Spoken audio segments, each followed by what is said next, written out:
Pemirsa Rahina Nemangkin pindah ke gala pemucuk stasiun televisi lokal Krama Bali, Bali TV. Sampun pelekutus warsa Bali TV sida nyuguhang tayangan sane edukatif, kedasaran antuk semangat ngajegang Bali, majang pemirsa Bali TV. Nemunin gala puniki, sane pinake wanti warsa, kaping pelekutus Bali TV, pendiri Bali TV, Bapak Satrian Rada nangingin galah antuk ngicenin, sembrama wacana majang pemirsa setia Bali TV. Inggih durus biar sayang.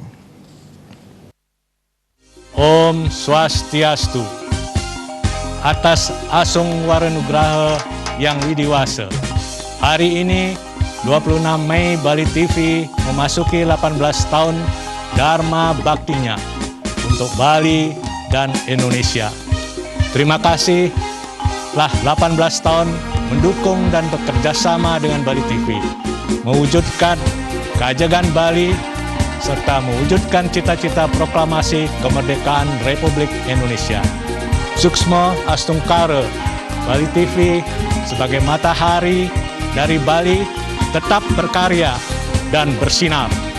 Dalam kondisi titik kebangkitan Bali, titik keharmonisan Bali era baru, mari kita bersama-sama melakukan gerakan sejuta krama Bali, wujudkan nangun saketilo ke Bali, Bali era baru.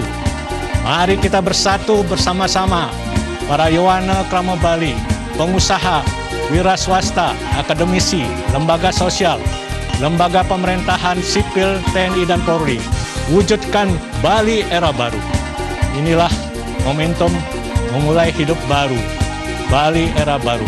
Mari kita song-song Bali era baru, keharmonisan alam, manusia, budaya, dan agama dengan segala aspek kehidupannya. Saatnya kita harmonisasikan, saatnya kita bangkit. Dirgahayu Bali TV, Dirgahayu Bali, mari kita song-song Bali era baru. Om Santi, Santi, Santi Om.